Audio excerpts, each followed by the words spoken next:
اعوذ باللہ من الشیطان الرجیم، بسم اللہ الرحمن الرحیم۔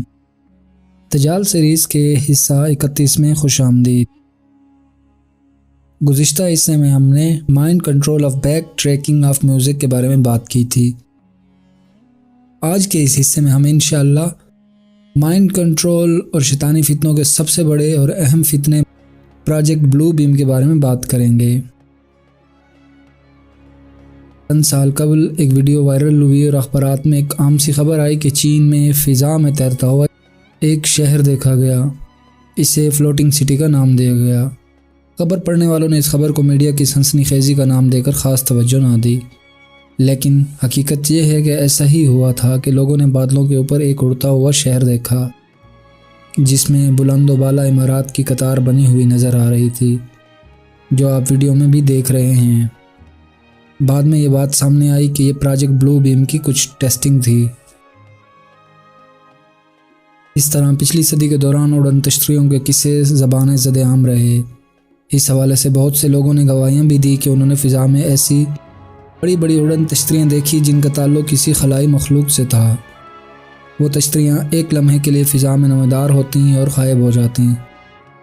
کیا وہ سبھی لوگ جھوٹ بول رہے تھے یا ان کا وہم تھا، یا وہ اس وقت کسی نشے کے زیر اثر تھے، یا پھر واقعی ان پراسرار اڑن تشتریوں کا حقیقت میں کوئی وجود تھا؟ یقیناً وہ لوگ سچ بول رہے تھے۔ ان کو جو کچھ دکھائی دیا وہ ان کا وہم نہیں تھا۔ تو کیا انہوں نے خلا سے آنے والی کسی مخلوق کی سواری دیکھی؟ یہ بھی درست نہیں۔ خلا میں یا کسی دوسرے سیارے پر ایسی کسی مخلوق کا وجود ہی نہیں۔ پھر یہ سب کیا تھا؟ معزز دوستو، یہ سب کارستانیاں اسی زمین کے رہنے والے کچھ انسانوں کی تھیں جو آج بھی بڑی جدت کے ساتھ آگے بڑھ رہی ہیں۔ اس پر بات کرنے سے پہلے میں ایک اور بات کرنا چاہوں گا کہ اگر کسی روز ایسا ہو کہ آپ کو آسماں پر بادلوں سے اوپر کوئی بہت بڑی شبیہ نظر آ جائے اور وہ دنیا بھر کے سب انسانوں کو ان کی اپنی زبانوں میں مخاطب کرے، خدا بن کر ان کو اپنی بندگی کے لیے کہے، تو آپ کیا کریں گے؟ ایسا کبھی نہ کبھی ضرور ہوگا۔ یورپ اور امریکہ میں ایسے بہت سے واقعات آئے روز دیکھنے اور سننے کو ملتے رہتے ہیں کہ کسی جگہ آسمان پر انتہائی عجیب و غریب نظارہ دیکھا گیا، کسی جگہ آسمان پر مصلوب ہوتے حضرت عیسیٰ علیہ السلام نظر آئے، کسی جگہ آسمان پر فرشتے اڑتے نظر آئے، وغیرہ وغیرہ۔ لیکن یاد رکھیے گا کہ یہ ناسا کا پروجیکٹ بلو بیم ہے۔ جی ہاں، پروجیکٹ بلو بیم۔ ایک بات یہ بھی یاد رکھیے کہ ناسا سمیت تمام امریکی تحقیقاتی ادارے کسی نہ کسی کھوٹ میں ضرور شامل ہیں اور ضرورت پڑنے پر عوام کی رائے تبدیل کرنے یا اپنے آقاؤں کے انسانیت سوز منصوبوں پر پردہ ڈالتے رہتے ہیں۔ نیو ورلڈ آرڈر کے قیام کے لیے اس نہایت اہم ترین منصوبے پروجیکٹ بلو بیم کا خالق بھی ناسا ہی ہے۔ یہ پروجیکٹ نیو ورلڈ آرڈر اور دجال کی حاکمیت کے لیے ایک سنگ میل کی حیثیت رکھتا ہے۔ پروجیکٹ بلو بیم دراصل ہے کیا، اس کے پیچھے کون سی طاقتیں ہیں اور اس کے پس پردہ مقاصد کیا ہیں، آج ہم اسی پہ بات کریں گے۔ آگے بڑھنے سے پہلے گزارش ہے کہ چینل کو سبسکرائب کر لیں، بیل کا آئیکن بھی پریس کر لیں تاکہ آگے آنے والے حصوں کے نوٹیفیکیشن آپ کو ملتے رہیں۔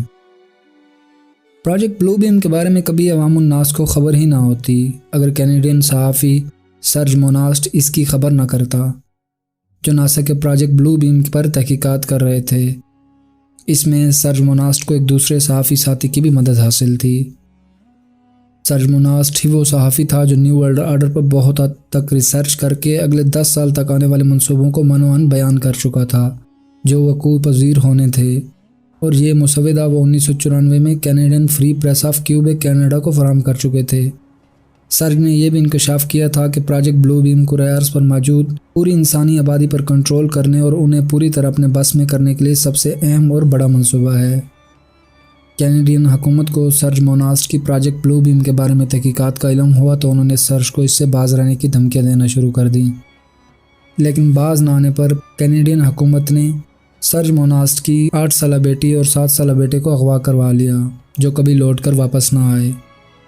حکومت نے سرج موناسٹ پر بچوں کے تشدد کی افواہ پھیلا کر اسے گرفتار کر لیا اور جیل بھیج دیا، جہاں وہ 1 رات تک رہے، جبکہ دوسرے دن گھر میں 46 سالہ سرج کی لاش ملی اور خبر دی گئی کہ سرج کی موت ہارٹ اٹیک سے واقع ہوئی ہے۔ انہی خدشات کے پیش نظر موناسٹ نے آسٹریلیا میں مقیم اپنی اہلیہ کو کافی عرصہ پہلے خط لکھ دیا تھا کہ اسے قتل کی دھمکیاں دی جا رہی ہیں اور زیادہ عرصے تک اس کا زندہ رہ پانا ممکن نظر نہیں آ رہا۔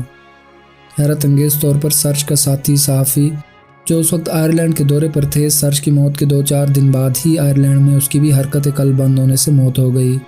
دونوں کی موت کے بارے میں بظاہر حرکت قلب بند ہونا بتایا گیا، جبکہ ان دونوں کو کبھی عارضہ قلب کی شکایت ہی نہیں رہی۔ خیر، ان باتوں سے آپ کو پروجیکٹ بلو بیم کی اہمیت و حساسیت کا اندازہ ہو چکا ہوگا۔ سرج موناسٹ اور اس کے دوست کی موت کے بعد ان کی تحقیقات ہمیشہ کے لیے گمنامی کی نظر ہو جاتی کہ اچانک فروری 2009 میں کین ایڈاچی نامی شخص نے موناسٹ کی ریسرچ سمیت پروجیکٹ بلو بیم سے متعلق تازہ ترین معلومات اپڈیٹ کر کے دنیا کے سامنے رکھ دیں۔ یہ معلومات کین ایڈاچی نے سیاستدانوں، فوجیوں، سائنسدانوں اور انٹیلیجنس اداروں کے ان افراد سے اکٹھی کی تھیں جو دجالیوں کے انسانیت دشمن پروجیکٹ سے تائب ہو چکے تھے۔ انہوں نے بتایا کہ پروجیکٹ بلو بیم 4 مراحل پر پورا اتر کر ہی مکمل ہوتا ہے۔ اس میں پہلا مرحلہ آثار قدیمہ کے حوالے سے نت نئے انکشافات کرنے پر ہے۔ جیسا کہ ہمیں قرآن مجید اور احادیث مبارکہ میں پچھلی امتوں پر مختلف عذاب اور تباہی سے متعلق آگاہ کیا گیا تھا، یہ دجالی ان حقائق کو توڑ مروڑ کر ہمیں اللہ اور نبی پاک کے فرمانوں پر یقین کرنے کے بجائے اپنے جھوٹے دعووں پر مبذول کرنا چاہتے ہیں، تاکہ مسلمان اسلام اور سائنس کے درمیان الجھ کر رہ جائے۔ اس کے علاوہ زمین کے مخصوص حصوں میں مصنوعی زلزلے پیدا کرنا اور لوگوں کو روز نت نئی ٹیکنالوجیز اور ایجادات کی جھوٹی خوشخبریاں سنانا بھی اس میں شامل ہے۔ ایسی خوشخبریاں جن کی وجہ سے عوام الناس سائنس اور مذہب کے بیچ الجھ جائے، جو آج ہم دیکھ رہے ہیں۔ گزشتہ کئی سالوں سے دنیا کی تباہی کے دن اور سالوں کے متعلق افواہیں زبان زد عام رہتی ہیں اور دنیا کی ایک بڑی تعداد اسے سچ سمجھ کر خوف کا شکار رہتی ہے۔ اس کے علاوہ مسخ شدہ حقائق پر مبنی سائنس فکشن اور دنیا کی تباہی سے متعلق موویز بھی اس کا حصہ ہیں، جن میں خلائی مخلوق کے حملے، نت نئی مخلوقات کے حملے، آسمان سے گرتے بڑے بڑے پتھروں سے تباہی کے جھوٹے فسانوں سے متعلق موویز شامل ہیں، جن میں دکھایا جاتا ہے کہ دنیا پر حملہ ہو چکا ہے، خلائی مخلوق حملہ کر چکی ہے اور ہم سب کو ایک ہو کر لڑنا ہوگا، اور معاذ اللہ کوئی خدا نہیں جو ہماری مدد کرے۔ غیر محسوس کن طریقے سے ہمارے ذہان میں یہ سب ڈالا جا رہا ہوتا ہے۔ پروجیکٹ بلو بیم کے دوسرے مرحلے میں آسمان پر بڑے بڑے خلائی مظاہرے دکھانا ہے۔ ان میں سب سے اہم مثال آپ کو چائنا کے فلوٹنگ سٹی سے متعلق پہلے ہی دے چکا، جبکہ باقی آج کے دور میں دنیا کے متعدد ممالک میں نظر آنے والی اڑن تشتریاں اور حیرت انگیز اشکال کا نظر آنا ہے، جو بادلوں میں بنی دکھائی دیتی ہیں۔ اس کے علاوہ اس مرحلے میں اسپیس شوز بھی شامل ہیں، جو تصویروں، شبیہوں، 3D امیجز، آواز، ہولوگرافک امیجز پر مشتمل ہوں گی، جسے دنیا کے مختلف حصوں میں دکھایا جائے گا۔ اسی کے لیے آج کل گرافکس ٹیکنالوجی میں آئے روز جدت آتی جا رہی ہے۔ دنیا 3D سے 5D اور اب 7D تک جا پہنچی ہے۔ اب آپ سوچ رہے ہوں گے کہ اسپیس شوز کیسے ہوں گے؟ تو جیسے پروجیکٹر کے ذریعے کسی بھی منظر کی تخلیق کے لیے ایک اسکرین کی ضرورت پڑتی ہے، آسمان پر بھی کسی شعبدہ‌بازی کو دکھانے کے لیے بڑی بڑی اسکرینوں کی ضرورت پڑے گی۔ اس مقصد کے حصول کے لیے مووی اسکرین کے طور پر فضا کو استعمال کیا جائے گا۔ زمین سے 60 میل اوپر فضا میں ایک سوڈیم کی تہ لگائی جائے گی، جس کے ذریعے خلا سے سیٹلائٹ سے آنے والی لیزر شعاعوں کو اس تہ پر پھینک کر آسمان کی بلندیوں پر عجیب و غریب مناظر تخلیق کیے جائیں گے۔ ان مصنوعی امیجز کو دنیا کے ہر خطے میں، ہر زبان اور ہر لہجے میں پہنچایا جائے گا، اور یوں نیو ورلڈ آرڈر کے خدا کو منوایا جائے گا۔ اس سلسلے میں کمپیوٹرز پہلے سے موجود سیٹلائٹس اور سافٹ ویئرز کو ہم آہنگ کریں گے اور آسمانی شو کو ممکن بنایا جائے گا۔ ہولوگرافک امیجز تقریباً یکساں نوعیت کے سگنلز کی بنیاد پر اشتراک سے ایک امیج یا ہولوگرام تیار کرے گا۔ خاص طور پر یہ شو چونکہ دنیا کے مختلف حصوں کے مختلف قسم کے ہولوگرافک امیجز پر مشتمل ہوگا، اس لیے ہر ایک جگہ ان کو مخصوص قومی اور علاقائی مذاہب کے مطابق مختلف امیجز موصول ہوں گی، اور خلا سے آنے والے مظاہر یا تصویری خاکے انہی لوگوں کی زبانوں میں ہوگی۔ اگرچہ کمپیوٹر نے مربوط کر رکھا ہوگا، لیکن حیرت انگیز سحر سے مختلف عقائد پر ایمان لانے والوں کے ایمان متزلزل ہو جائیں گے اور ان پر سختی سے کاربند لوگ حیرت زدہ ہو جائیں گے، اور ایسے میں وہ دجال کو اپنا حقیقی خدا تسلیم کر لیں گے۔ اس طرح سے دنیا بھر کے لوگوں کو باور کروایا جائے گا کہ سارے مذاہب کے نبی اور رسول ایک ہو چکے ہیں۔ اب جو آسمانوں سے وحی آ رہی ہے وہی حقیقت ہے اور وہی اصلی خدا ہے۔ اور یہی ساری آسمانی کتابوں کی وضاحت کرے گا۔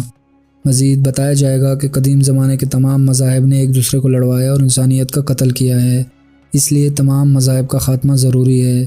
اب نئے دور میں صرف ایک مذہب ہوگا جس کا ایک ہی عالمی خدا ہوگا، جس کو سب نظر آ سکتے ہیں اور وہ انسانوں سے اور انسان اس سے بات چیت بھی کر سکتے ہیں۔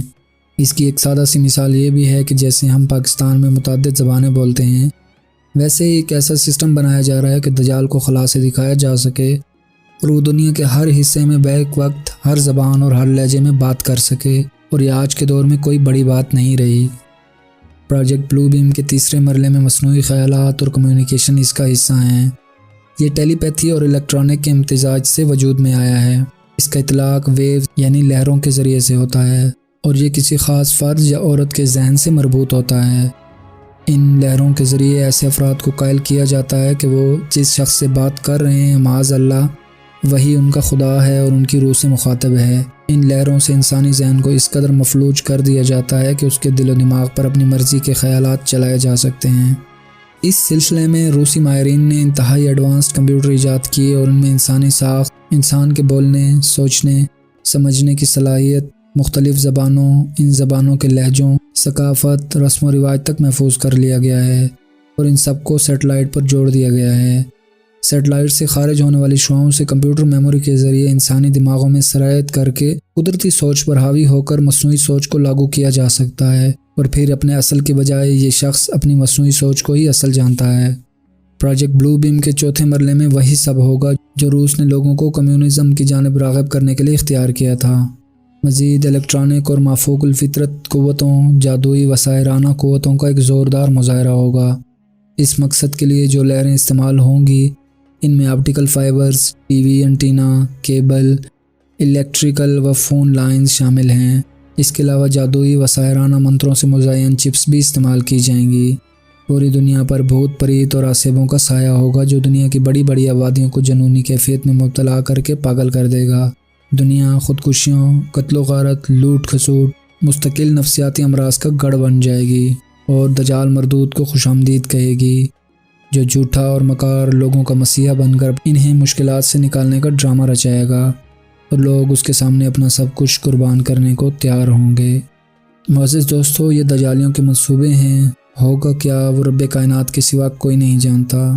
اللہ پاک سے دعا ہے کہ ہمیں فتنہ دجال سے محفوظ فرمائے۔ لیکن اب اگر ہماری زندگی میں ایسا کچھ ہوا اور دجال مردود آسمان کی بلندیوں سے مخاطب ہوا تو آپ جان لیجئے گا کہ وہ جھوٹا دجال ہے، نہ کہ ہمارا خداوند کریم وحدہ لا شریک۔ اور جس شبد بازی کا سہارا یہ مردود دجال لے رہا ہے وہ اور کچھ نہیں بلکہ پروجیکٹ بلو بیم ہے۔ امید کرتا ہوں کہ دجال سیریز کا حصہ 31 آپ کو پسند آیا ہوگا۔ انشاءاللہ اگلے حصے میں ہم ہارپ ٹیکنالوجی کے بارے میں بات کریں گے۔ خوش رہیے، دوسروں کو بھی خوش رکھیے، مجھے اپنی دعاؤں میں یاد رکھیے گا۔ فی امان اللہ۔